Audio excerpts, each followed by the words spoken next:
दोस्तों नमस्कार, आप सभी का स्वागत है आपकी अपनी YouTube channel RNS education news में। दोस्तों इस वीडियो में हम बात करने वाले हैं नर्सिंग ऑफिसर, फार्मासिस्ट, ANM।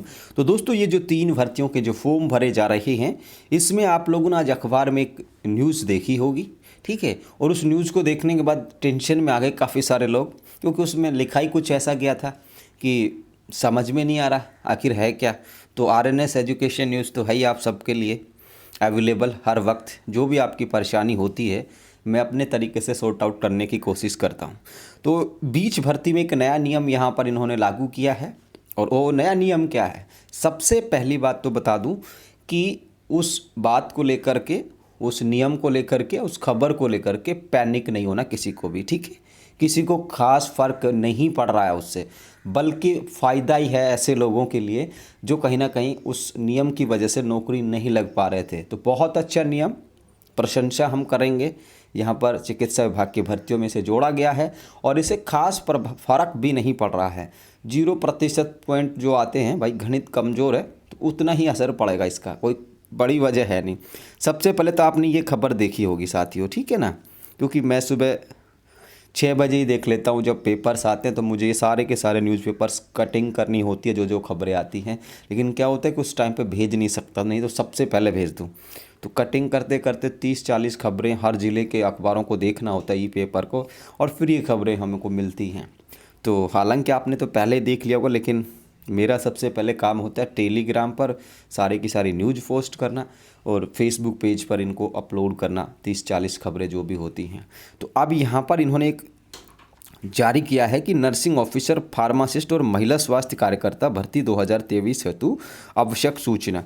कार्मिक विभाग के नोटिफिकेशन का हवाला दिया गया, फाइनेंस डिपार्टमेंट जो देखिए पर ये लेटर नंबर दिया गया, 16/3/2023 के क्रम में समस्त आवेदकों को सूचित किया जाए कि उक्त अधिसूचना के अनुरूप जारी प्रावधान राज्य परिवार कल्याण संस्थान सिफू द्वारा जो रिक्रूटमेंट जारी किए गए हैं उन पर लागू होंगे, ठीक है दोस्तों। शेष शर्तें यथावत रहेंगी, ये यहाँ पर नियम इन्होंने बताया है। और ये विज्ञापन संख्या इन्होंने दी है कि भाई जो 16 मार्च 2023 को जो कार्मिक विभाग ने अधिसूचना जारी की, उसके जो प्रावधान हैं इन तीनों भर्तियों पर लागू होंगे और शेष शर्तें विज्ञापन की यथावत रहेंगी। अब वो जो 16/3/2023 का जो प्रावधान था दोस्तों, बेसिकली क्या था, वो बच्चों की संख्या से जुड़ा हुआ था। ये 16/3/2023 का है, फाइनेंस डिपार्टमेंट का, ये देखिए लेटर नंबर। और इसमें दोस्तों आप सबको पहले मैं बता दूं कि पहले क्या होता था दोस्तों, कि जो 2 से ज़्यादा बच्चे हैं वो विवाहित लोगों के लिए है, जिनकी शादी हो रखी है भाई, ठीक है ना, ये उनके लिए है। जो फ्रेशर बच्चे उनको तो सोचना ही है कि क्या नियम आ गया, तुम तो बेफिक्र रहो भाई, ठीक है। और जिनकी शादी हो रखी है उनको भी ऐसे को नहीं सोचना जिनके 2 बच्चे हैं, 1 बच्चा है, ठीक है। जिनके ज़्यादा बच्चे हैं 1/6/2002 के बाद, उनके लिए ये थोड़ा सा है समझने की बात, तो आप लोगों को समझा देते हैं।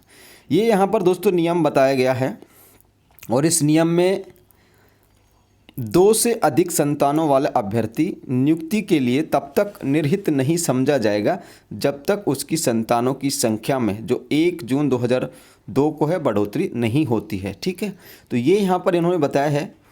दूसरा यहाँ पर, जहाँ किसी अभ्यर्थी के पूर्वोत्तर प्रसव से एक ही संतान है किंतु पश्चावर्ती किसी एकल प्रसव से एक से अधिक संतानें पैदा हो जाती हैं, वह संतानों की कुल संख्या की गणना करते समय इस प्रकार पैदा हुई संतानों को एक इकाई समझिए। सेकंड पॉइंट क्या है कि मान लीजिए किसी के 1/6/2002 के बाद या पूर्व एक संतान है, यानी कि कई बार जुड़वा बच्चे नहीं हो जाते साथियों। तो एक तो मान लो आपको पहले का है और 2 एक साथ आपके 2 जुड़वा बच्चे हो गए, तो बच्चों तो हो गए 3, लेकिन सरकार की नज़र में उसे वो 2 को क्या गिनते हैं, एक इकाई समझते, इसलिए 2 ही बच्चे हो गए, तो उनको भी कोई नौकरी लेने में टेंशन नहीं होगी। तीसरा, यहाँ पर ऐसे अभ्यर्थी जिनकी संतान जो हैं 2 हैं और 3 भी हों भले ही, अगर वो पूर्व के प्रसव से पैदा हुई हों और निःशक्तता से ग्रस्त हों। यानी किसी के मान लीजिए मैं बताऊं कि 3 बच्चे हैं और एक बच्चा उसमें से मान लो पैरालाइज है या कोई भी ऐसे उसमें गंभीर रूप से निःशक्त है वो, तो उनको भी 2 ही समझा जाएगा। ये यहाँ पर देखिए, किसी अभ्यर्थी की संतानों की कुल संख्या की गणना करते समय ऐसी संतानों को नहीं गिना जाएगा जो कि पहले के प्रसव से पैदा हुई हो और निःशक्तता से ग्रस्त हो। ठीक है, यानी कि ये भी बात है। तीसरा यहाँ पर इन्होंने चौथा पॉइंट बताया कि कोई अभ्यर्थी जिसने पुनर्विवाह किया जो किसी विधि के विरुद्ध नहीं है और ऐसे पुनर्विवाह से पूर्व इस उपनियम के अधीन नियुक्ति के लिए निर्हित नहीं है, उसे निर्हित नहीं समझा जाएगा यदि ऐसे पुनर्विवाह से एकल प्रसव द्वारा किसी संतान का जन्म हुआ है। तो ये काफ़ी सारी चीज़ें बताई हैं। विधवा डाइवोर्स के मामले में ये नियम लागू होंगे नहीं। तो ये पूरी कहानी है भाई। जो प्रमोशंस दिए जाने थे सरकार की तरफ से, जो प्रमोशन में शिथिलन दिया गया था, यानी कि 2 से अधिक बच्चे होने पर प्रमोशन भी नहीं मिलता था नौकरी लगने के बाद, तो अब यहाँ पर मिल सकेगा। ठीक है, इस नियम में यही चीज़ है और यही नियम पोस्टिंग के लिए भी लागू होंगे। लेकिन पोस्टिंग के लिए लागू होंगे तो इसमें कुछ कंडीशंस यहाँ पर अप्लाई की गई हैं, उन कंडीशंस को ध्यान देना होगा। ठीक है साथियों, ये देखिए प्रमोशंस का भी यहाँ पर इन्होंने बताया गया है। ये प्रमोशंस के लिए आप लोग देखें तो ये नियम लागू होगा। और ये जो तुम्हारी चिकित्सा का जो नियम है साथियों, ये देखिए यहाँ पर राजस्थान चिकित्सा अधीन सेवा नियम 63, देखिए उपनियम जो आप लोग देखो ये। ठीक है, तो इसे पैनिक लेने की आवश्यकता नहीं है। ये बेसिकली क्या है कि संतानों की संख्या से रिलेटेड है। ठीक है दोस्तों, तो ये है यानी कि 1/6/2002 के बाद 2 से अधिक संतानें नहीं हों, और अगर 2 से अधिक संतानें हैं तो इन कंडीशंस को फॉलो अप करना होगा। ठीक है साथियों, ये जो कंडीशंस हैं इनके अकॉर्डिंग फॉलो अप होगा ये। ठीक है साथियों, तो इसको लेकर के बड़ा टेंशन नहीं लेना भाई, किसी का मतलब का सौदा नहीं है।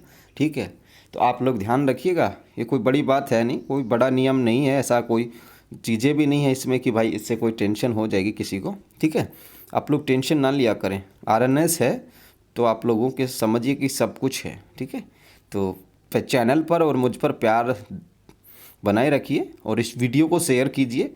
और इसको कोई भाई बड़ी बात है नहीं, इसमें अच्छा किया यहाँ पर सरकार ने कि जिसके अगर 2 से अधिक संतानें 1/6/2002 के बाद तो उन्हें ये नियम फॉलो अप करने होंगे। ठीक है, और इन नियमों को हमने समझा दिया है। ठीक है दोस्तों, ये है पूरी की पूरी बात। ये पहले भी चीज़ें थी, अब ये है कि प्रमोशंस वगैरह में शिथिलन एक तरीके से, यानी कि 2 से अधिक संतानें हैं तो भी प्रमोशन हो जाएगा।